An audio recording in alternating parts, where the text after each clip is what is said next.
Hello everybody, welcome to Deerassic at Home, and this is disc golf. Alright, so disc golf is a very unique sport, very similar to regular golf, except instead of using clubs and a ball, you've got a set of discs that are kind of a rubber silicone type material. They're a lot heavier than your normal plastic frisbee. And then instead of a hole, you've got, you can see way down there, a disc catcher that catches the discs, and that, counts as getting it in the hole. So there's disc golf courses all around. It's getting more and more popular. There's a pro circuit for it. But it's a lot of fun. It mixes the outdoors with being active. So my physical education background, my outdoor background kind of clashing with this activity that we bring to field trips, summer camps, all that good stuff here at Deerassic. This typically is for a little bit older kids. Normally when we have groups out here that are doing disc golf, it's more the middle school, high school age. Now we can get down into maybe 4th, 5th grade. I wouldn't go much lower than that. We can do a version of it where we set it up very similar to what I'm going to show you guys today, kind of in the gym, just doing throws at a shorter distance, things like that. But normally we set it up as a course around the park outside. And we can interchange and change that course up. Usually we do a 6-hole course, and usually it's a big circle kind of around the Deerassic pond here. But again, that can change and vary, and we're looking at maybe getting a couple more so we can actually have a maybe like a 9-hole tournament out here at Deerassic maybe this fall, hopefully. So, but again, we set this up to kind of cater to those, so they're not super hard, super far holes. There's usually not a whole lot of obstacles except for the pond, which isn't usually too close to the holes. We've had some go in the pond. Thankfully, we've been able to rescue most of those. So anyways, I'm here to talk to you guys a little bit about how you play disc golf, some of the rules, regulations, and kind of how the game works. So let's go ahead and dive into it. As far as how to properly throw the disc, it's pretty much like you'd throw a regular frisbee if you've never done that before. It's a little bit different, so just think of like throwing a baseball. You're going to do the opposite. So normally when you throw a baseball, you throw it with your right hand, you step with your left foot. With a disc or frisbee, you're going to step. If you throw right-handed, you're going to throw right-handed and step with your right foot to your target. Okay, and just as far as the grip goes, thumb on top there, and then I usually just have my fingers under there, and a lot of people do it different, whatever. Some people will even throw them forehand, do something like that. But I always throw them backhand like this, and always release the disc towards your target. And the big thing about getting a good throw, especially off the tee box, is the level that you start with the disc and the level that you release it. So what kids tend to want to do is they want to feel like they're getting a really big throw, and they'll start with that disc way down here. And when they release, they throw it up like this, and they're releasing it high. So if you're starting down low, releasing it up here, that disc is already going in that direction. Guess what? It's going to go super high, and if there's any sort of wind, it's going to push it back, and it's not going to go very far.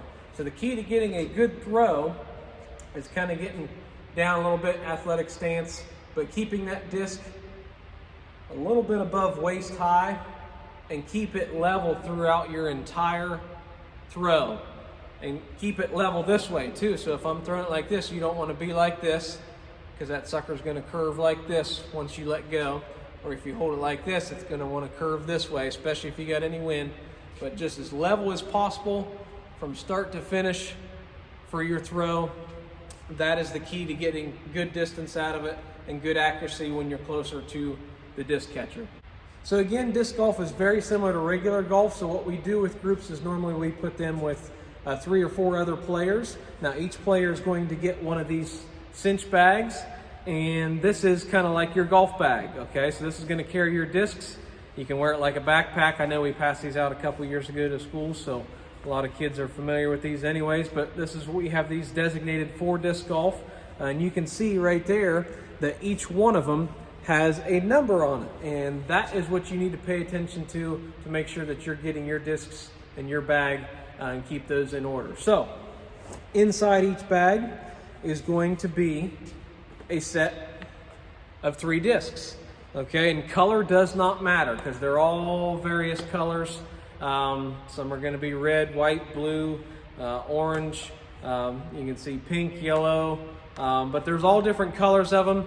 Color doesn't matter. What you want to pay attention to, one is the numbers to make sure you get your same number back. So this is set number 18.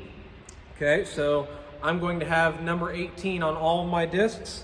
You can see right there, there's a number 18 on that side and a number 18 on that side, and that's the same for all the discs in this set. Now, there's 3 different discs in each set. Each one of them is different. They're all, you can see, the same size around, but the thing you want to pay attention to, and you can kind of see it there, is the different edges are a little bit different.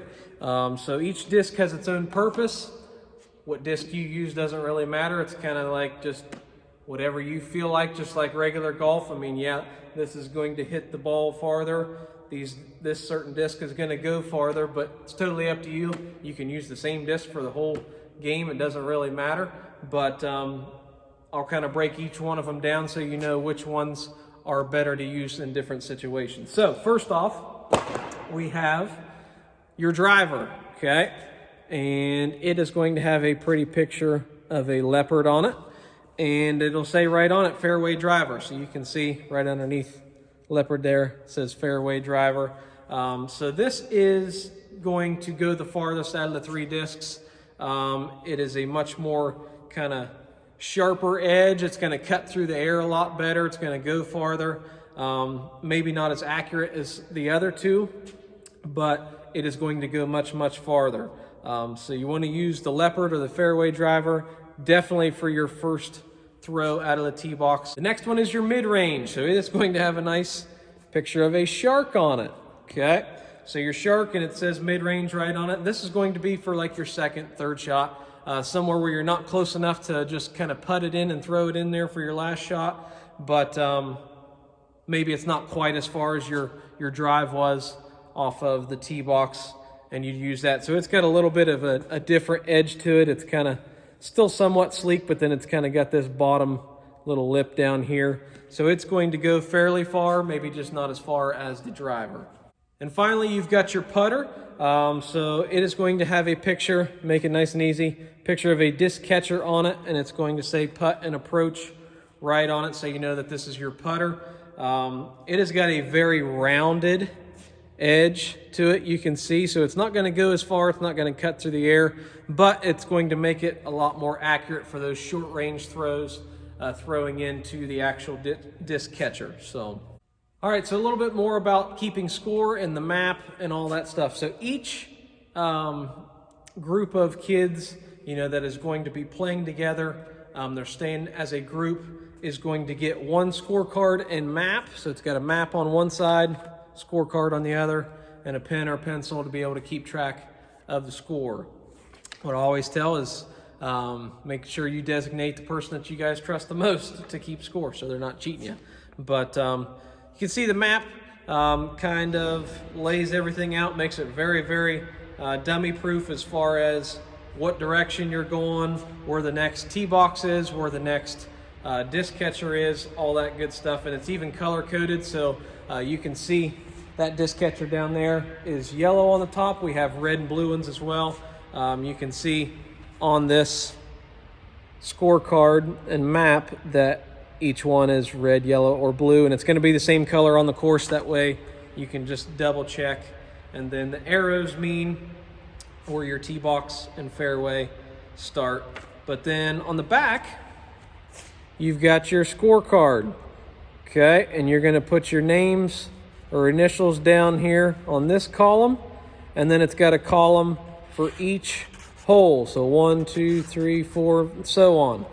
Then it's going to have your pars for each of those holes. Not that that's a huge deal. And it's also going to have your distance from your tee box to your hole for each one, which again, it's not a huge deal. You don't need to really worry about that. It's just there to make it a little bit more professional, like a regular golf course. So how do you keep score in disc golf? Same as you do for regular golf. It is the amount of throws rather than the amount of hits that it takes you to go from the tee box for that hole to get it into the disc catcher. So low score wins. So you want to have the least amount of throws getting it into each hole. All right, so the par is how many throws it should take you for each of those holes. So all of them are par 3s or par 4s around the pond. It's usually pretty accurate as far as kids playing it. It's not too bad. Usually we get some pretty good scores out of this. It's a lot of fun. But all right, so you might be asking, what is a tee box? That is the starting point to each hole. So normally we have these little fluorescent flags that we'll stick in the ground to mark each side of the tee box for each hole, and that's what you'd be looking for outside. Since it's kind of crappy out today, we're moved inside. I put these cones out here, so that's going to be marking. You'd see those on a regular golf course. Usually they got the big plastic balls that's got the stake that they stick down, or they got little boxes or whatever that are color-coded. But that is your starting point. Now, as far as disc golf goes, at least the rules that we play here at Deerassic, you might play completely different. That's totally fine. But the way we play it here is the tee box throw, your first throw for each hole, is the only one that you can get a running start to your throw. And some kids get super into it, and I encourage that because you're going to get a lot more oomph. You're going to get a lot more distance on your throw. So just to show you, and I'm not going to sit here and wing it in the gym. I don't want to get fired, but anyways, you'll have kids start way back here in the tee box. As long as your feet do not go past the tee box markers when you throw, it's totally fine, totally legal. So you can get a 20-step running start if you want to. I usually suggest something like this, standing right here, maybe 10 foot back, something like that. And then all you're going to do is just kind of work your steps out and get a running start and throw from there like that, okay? Now, for every throw after your tee box throw, you only get one step. So kind of like your pivot foot in basketball. So if this is where my disc landed from the tee box, I can come up to this disc and I can get one step, and you're not going past that. So you kind of step back and you get your one step going towards the disc catcher. Now, how do you know who goes first? How do you keep a throwing order amongst your group of kids? So the way it works, out of the tee box, I always say it doesn't matter. We're not going to worry about, oh, hey, got the lowest score on the last hole, they're going first. Doesn't really matter out of the tee box. What does matter is after the tee box throw. So I'm going to throw a couple of these discs out here to use it as an example. Let's say there was one person throw that far, that person threw a little bit farther, and that person threw a little bit farther, all for their first throws. Okay, so those are all, just for this example, tee box throws. Who would go first? It would be the person farthest from the disc catcher. So this pink one didn't go the farthest, it went the shortest. They're the furthest away from the disc catcher. They're going to go first. Then it would be the white one right there, since it's second closest. And then finally, the one that's closest to the disc catcher would go last. And that's what order you need to keep throughout each and every hole. That's why it's important, because you're all going to be throwing boom, boom, boom, boom, like that. It's all important that way to make sure you remember your number. Okay, because obviously in this set, they're all the 18s, but if we were playing an actual game, then this might be 18, that might be 12, and that might be 7. And they might all be the same color, so that's why you need to make sure you look at the number carefully. So again, that's pretty much it. Nothing too ridiculous. Every time we do this activity, we go over the rules, regulations, make sure everybody's on the same page before we get started. I know there's a lot that gets thrown at you, especially if you've never played it. But again, disc golf is a blast. I love playing this with the kids. This is usually one of the activities that I like to jump in if I'm able to and have time and play with the kids and try and challenge them and see if they can beat my scores and stuff. But again, that's pretty much it.